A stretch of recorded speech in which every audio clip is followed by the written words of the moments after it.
Hi friends, R4iലേക്ക് എല്ലാവർക്കും സ്വാഗതം. ഇന്ന് നിഫ്റ്റി 150 പോയിന്റ് ഇടിവോടെ 24,176 എന്ന ലെവലിലാണ് ക്ലോസ് ചെയ്തിരിക്കുന്നത്. കഴിഞ്ഞ ഒരു മാസത്തെ നിഫ്റ്റിയുടെ ഒരു പെർഫോമൻസ് നമ്മൾ നോക്കിക്കഴിഞ്ഞാൽ പലപ്പോഴും ആ ചാർട്ടിൽ കാണുന്നത് മാർക്കറ്റ് ഉയരുന്നത് ഒരു കൃത്യമായ പാറ്റേൺ ഇല്ലാതെയാണ്. കാരണം മുകളിലോട്ട് പലപ്പോഴും റെസിസ്റ്റൻസ് ലെവലുകളൊക്കെ ബ്രേക്ക് ചെയ്ത് പോകുന്നുണ്ട്. പല ഘട്ടങ്ങളിലും സെല്ലിംഗ് പ്രഷർ നേരിട്ടുകൊണ്ട് ബിയേഴ്സ് മാർക്കറ്റിനെ താഴോട്ടേക്ക് കൊണ്ടുവരുന്നുണ്ട്.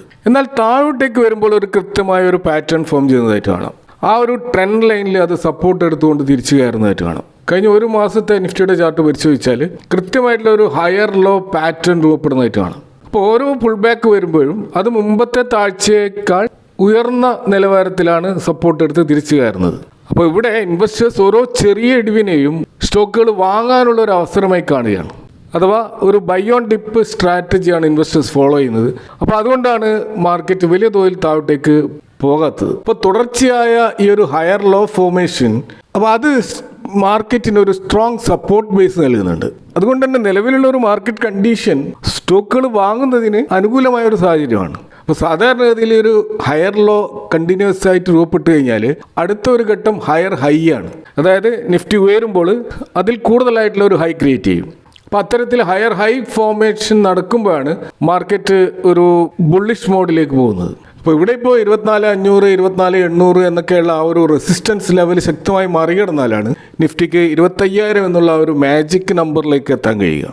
അപ്പോൾ നിലവിലുള്ള ഈ ഒരു ബൈങ് അവസരമായി കാണുന്ന ഈ ഒരു മാർക്കറ്റ് കണ്ടീഷൻ നേരത്തെ സൂചിപ്പിച്ച ആ ഒരു സപ്പോർട്ട് ബേസ് ആയിട്ടുള്ള 24,100, 23,900. അപ്പോൾ ഈ ഒരു ലെവലിൽ സപ്പോർട്ട് എടുക്കുന്നിടത്തോളം കാലം ആ ഒരു നിഫ്റ്റിയുടെ അപ് ട്രെൻഡ് മൂവ് അവിടെ നിലനിൽക്കും. എന്നാൽ ആ ഒരു സപ്പോർട്ട് നിലനിൽക്കാതെ താഴോട്ടേക്ക് പോയാൽ മാത്രമേ നമുക്ക് മാർക്കറ്റിനെ ഭയപ്പെടേണ്ടതുള്ളൂ. അപ്പോൾ അത്തരം ഘട്ടങ്ങളിൽ തീർച്ചയായിട്ടും ഒരു ട്രെൻഡ് റിവേഴ്സൽ നമ്മൾ പ്രതീക്ഷിക്കേണ്ടി വരും. നമുക്കറിയാം മാർക്കറ്റ് ഇപ്പോൾ റൊട്ടേറ്റ് ചെയ്തുകൊണ്ടേയിരിക്കുന്നത് ഇറാൻ US ഡീലുമായി ബന്ധപ്പെട്ട് വരുന്ന ന്യൂസ് ബേസ്ഡ് ആയിട്ടാണ്. ഇപ്പോൾ നമുക്കറിയാം കഴിഞ്ഞ ദിവസങ്ങളിലൊക്കെ ഒരു ഡീലിൻ്റെ സാധ്യതകൾ വന്നിട്ടുണ്ടെങ്കിലും അതിനിപ്പോഴും ഒരു കൺഫർമേഷൻ വന്നിട്ടില്ല. കാരണം സമാധാന ചർച്ചകൾ ഒരു ഭാഗത്ത് നടക്കുമ്പോഴും സ്ട്രൈറ്റ് ഓഫ് ഹോർമസിൽ US കപ്പലുകൾക്ക് നേരെ ഇറാൻ ഡ്രോൺ ആക്രമണങ്ങൾ നടത്തിയിട്ടുണ്ട്. അതുപോലെ തിരിച്ച് USഉം പ്രത്യാക്രമണങ്ങൾ നടത്തിയിട്ടുണ്ട്. അപ്പോൾ ട്രംപ് അതിനെ ഒരു നിസ്സാര കാര്യമായിട്ടാണ് അദ്ദേഹത്തിൻ്റെ ട്രൂത്ത് സോഷ്യലിലൊക്കെ പോസ്റ്റ് ചെയ്തിരിക്കുന്നത്. അപ്പോൾ സീസ് ഫയർ ഇപ്പോഴും നിലനിൽക്കുന്നുണ്ട് എന്ന് തന്നെയാണ് ട്രംപ് പറയുന്നത്.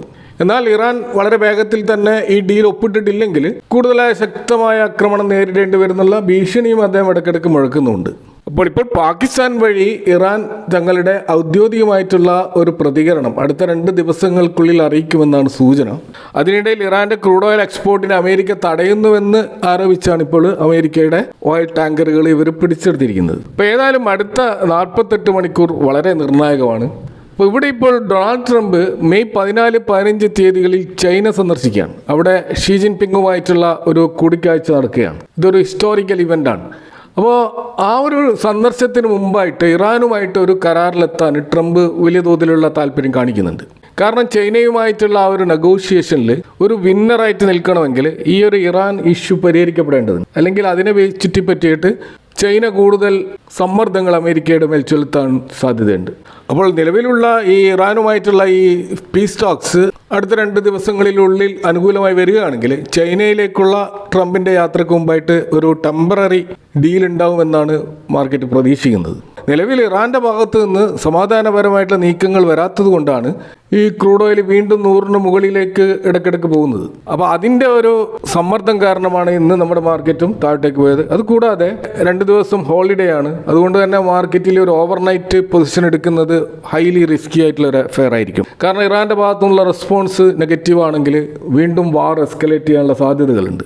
ഇതിനിടയിൽ നമ്മൾ കാണുന്ന മറ്റൊരു വാർത്ത യൂറോപ്യൻ യൂണിയനും അമേരിക്കയുമായിട്ടുള്ള ഒരു ട്രേഡ് ഡീലുമായി ബന്ധപ്പെട്ടതാണ്. അപ്പോൾ അമേരിക്കയുടെ 250ാം ഇൻഡിപെൻഡൻസ് ഡേ ആയിട്ടുള്ള ജൂലൈ 4-ന് മുമ്പായിട്ട് യൂറോപ്യൻ യൂണിയൻ അവരുടെ താരിഫ് പൂർണ്ണമായിട്ടും ഒഴിവാക്കണമെന്ന് ട്രംപ് ആവശ്യപ്പെട്ടിരിക്കുകയാണ്. അപ്പോൾ ഈ ഒരു ജൂലൈ 4-ാം തീയതി തീരുമാനം ഉണ്ടായില്ലെങ്കിൽ യൂറോപ്യൻ യൂണിയനിൽ നിന്നുള്ള ഇറക്കുമതികൾക്ക് അമേരിക്ക വൻതോതിൽ നികുതി വർദ്ധിപ്പിക്കുമെന്നാണ് ട്രംപിൻ്റെ ഭീഷണി. ഇപ്പോൾ കഴിഞ്ഞ വർഷം സ്കോട്ട്ലാൻഡിൽ വെച്ച് നടന്ന ഒരു ചർച്ചയിൽ ഹിസ്റ്റോറിക്കലായിട്ടുള്ള ഒരു ട്രേഡ് ഡീല് യൂറോപ്യൻ യൂണിയനും US തമ്മിൽ ഒപ്പുവെച്ചിരുന്നു. അതിനെ ടോൺബറി ഡീൽ എന്നാണ് വിളിച്ചിരുന്നത്. അപ്പോൾ ആ ഒരു ഡീൽ പ്രകാരം അമേരിക്കൻ കാർഷിക വ്യവസായ ഉൽപ്പന്നങ്ങൾക്ക് മേലുള്ള നികുതി 0 ആയിട്ടാണ് നിശ്ചയിച്ചിരുന്നത്. പകരമായിട്ട് യൂറോപ്യൻ ഉൽപ്പന്നങ്ങൾക്ക് അമേരിക്കയിൽ 15% നികുതി മാത്രമേ ഈടാക്കൂ എന്നായിരുന്നു ആ ഒരു കരാറിൽ പറഞ്ഞിരുന്നത്. എന്നാൽ യൂറോപ്യൻ യൂണിയൻ പാർലമെന്റിലെ ചർച്ചകളും അവരുടെ നിയമ നടപടികളും കാരണം ഈ ഡീല് ഇപ്പോഴും നടപ്പിലാകാൻ വൈകുകയാണ്. ഇപ്പോൾ ട്രംപ് പറഞ്ഞിട്ടുള്ളത് ഞാൻ ക്ഷമയോടെ കാത്തിരിക്കുന്നു, ഇനി പറ്റില്ല എന്നാണ്. അപ്പോൾ നിലവിൽ യൂറോപ്യൻ യൂണിയൻ്റെ താരിഫ് 15% നിശ്ചയിച്ചിരിക്കുന്നത് 25% കൂട്ടുമെന്നാണ് ട്രംപ് ഭീഷണിപ്പെടുന്നത്. അപ്പോൾ അങ്ങനെ സംഭവിക്കുകയാണെങ്കിൽ ജർമ്മനിയിൽ നിന്നുള്ള BMW, ഫോക്സ്വാഗൺ പോലെയുള്ള കമ്പനികളുടെ കാറുകൾക്ക് വില കൂടും.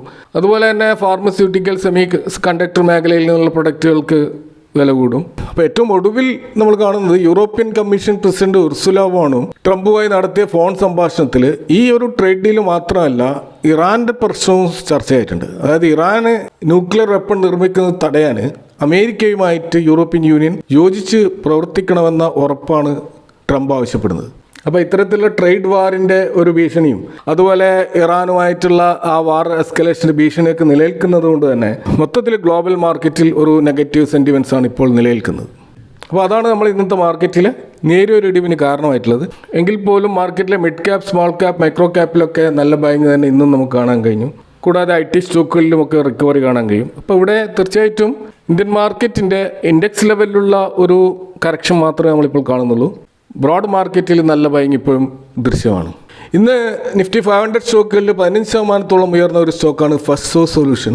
ഈ ഒരു IT service company AI based ആയിട്ടുള്ള പ്രോസസ് മാനേജ്മെൻറ്റ് മേഖലയിൽ പ്രവർത്തിക്കുന്ന ഒരു കമ്പനിയാണ്. ഇപ്പോൾ വേൾഡ് വൈഡ് ആയിട്ട് തന്നെ പല കമ്പനികൾക്കും അവരുടെ ഓപ്പറേഷൻസ് എഫിഷ്യൻസിക്ക് വേണ്ടിയിട്ട് സപ്പോർട്ട് സർവീസ് നൽകുന്ന ഒരു കമ്പനിയാണിത്. അപ്പോൾ കമ്പനിയുടെ ഒരു ഇയർലി റവന്യൂ അത് കഴിഞ്ഞ ഫൈനാൻഷ്യൽ ഇയറിൽ ഏകദേശം $1 ബില്യൺ പിന്നിട്ടിരിക്കുന്നത്. അപ്പോൾ Q4 റിസൾട്ടുമായി ബന്ധപ്പെട്ട് വന്നിട്ടുള്ള പോസിറ്റീവായിട്ടുള്ള ഫ്യൂച്ചർ ഗൈഡൻസും ഈ സ്റ്റോക്കിൻ്റെ മുന്നേറ്റത്തിന് ഇന്ന് കാരണമായിട്ടുണ്ട്. അപ്പോൾ ഫസ്റ്റ്സോ സൊല്യൂഷൻ പ്രധാനമായിട്ടും 3 സെക്ടറുകളിലാണ് വർക്ക് ചെയ്യുന്നത്. ബാങ്കിങ് ആൻഡ് ഫൈനാൻഷ്യൽ സർവീസിൽ loan processing, collection service, digital banking സഹായങ്ങളിലൊക്കെയാണ് ഇവരുടെ സർവീസ് കിട്ടുന്നത്. അതുപോലെ ഹെൽത്ത് കെയർ മേഖലയിൽ ഇൻഷുറൻസ് കമ്പനികളുടെയും ഹോസ്പിറ്റലുകളുടെയും ഒക്കെ ക്ലെയിം പ്രോസസ്സിങ്ങും പേഷ്യൻ്റ് കെയർ മാനേജ്മെൻറ്റ് മേഖലയിൽ ഇവർ സ്പെഷ്യലൈസ് ചെയ്തിട്ടുണ്ട്.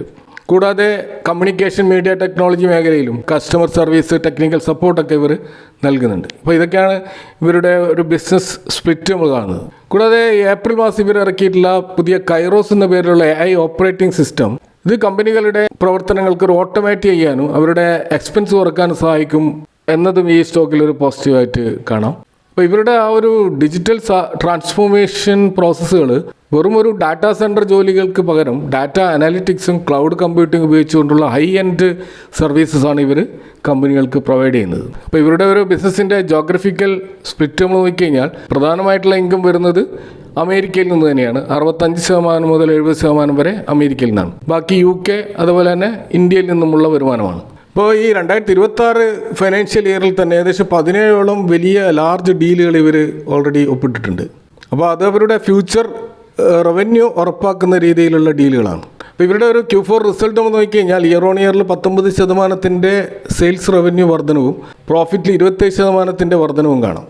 ക്വാർട്ടറിലും 70% വമ്പിച്ച് ജമ്പ് ഉണ്ടായിട്ടുണ്ട്. ഇപ്പോൾ 19,000 കോടി മാർക്കറ്റ് ക്യാപ്പുള്ള ഈ ഒരു സ്മോൾ ക്യാപ്പ് സെഗ്മെൻറ്റിലെ കമ്പനി അതിൻ്റെ ഇപ്പോഴത്തെ പ്രൈസ് 274 അതിൻ്റെ ഹൈയിൽ നിന്ന് 32% ഈ സ്റ്റോക്ക് കറക്റ്റ് ചെയ്തിട്ടുണ്ട്. ഇതിൻ്റെ ഒരു വാല്യുവേഷൻ നോക്കുകയാണെങ്കിൽ ഇപ്പോൾ 25 എന്ന PE-യിലാണ് നിൽക്കുന്നത്. 3 ഇയേഴ്സിൻ്റെ മീഡിയം P 34 ഇൻഡസ്ട്രി PE 24 എന്ന ലെവലാണ്. ഇപ്പോൾ ഒരു ഫെയർലി വാല്യൂഡ് ആയിട്ടുള്ള ഒരു ലെവലാണ് സ്റ്റോക്കിൻ്റെ PE നമ്മളിപ്പോൾ കാണുന്നത്. കൂടാതെ 2% ഒരു ഡിവിഡൻഡ് ഈൽഡും കൂടി പ്രൊവൈഡ് ചെയ്യുന്ന ഒരു കമ്പനി കൂടിയാണ്. ROC 16 ROE 17 ഈ സ്റ്റോക്കിൽ കാണാം. ബിസിനസ് ഫണ്ടമെൻ്റൽസ് ഒക്കെ സ്ട്രോങ് ആണ്. എന്നാൽ ഇപ്പോൾ ഇതൊരു ഓവർബോട്ട് സോണിലേക്ക് പോകുന്നതായിട്ട് കാണാം. കാരണം RSI 70 അടുത്താണ് നിൽക്കുന്നത്. അപ്പോൾ ഇതിൻ്റെ 200 മൂവിങ് ആവറേജ് ആയിട്ടുള്ള 309 എന്നുള്ള ഒരു പ്രൈസ് റേഞ്ച് ബ്രേക്ക് ചെയ്താൽ ഒരു പക്ഷേ ഒരു മുന്നേറ്റം ഈ സ്റ്റോക്കിൽ ഉണ്ടായേക്കാം. അപ്പോൾ ഇവിടെ നല്ലൊരു ക്വാർട്ടർലി റിസൾട്ടും അതുപോലെ തന്നെ മെച്ചപ്പെട്ട ഫ്യൂച്ചർ ഗൈഡൻസും കൊടുത്തതുകൊണ്ട് തന്നെ ഈ സ്റ്റോക്കിൽ ഇപ്പോൾ ഉണ്ടായിട്ട് ഒരു 15% ഒരു മുന്നേറ്റം അത് സ്വാഭാവികമായിട്ടും ഒരു റീട്രേസ്മെൻറ്റോ ഒരു കറക്ഷനോ ഉണ്ടാവും. അവിടെ ഒരു പ്രോഫിറ്റ് ബുക്കിംഗ് ഉണ്ടാവും. അപ്പോൾ അത്തരം ഘട്ടങ്ങൾ മാത്രമേ ഇതിലൊരു ബൈങ് അവസരം നൽകുന്നുള്ളൂ. അപ്പോൾ ഇതൊക്കെയാണ് ഇന്നത്തെ മാർക്കറ്റുമായി ബന്ധപ്പെട്ട് നിങ്ങൾ ഷെയർ ചെയ്യാനുള്ളത്. ഈ വിഷയങ്ങളുമായി ബന്ധപ്പെട്ട് നിങ്ങളുടെ അഭിപ്രായങ്ങളും കമൻറ്റുകൾ അറിയിക്കുക. Thank for watching. See you next time with another video.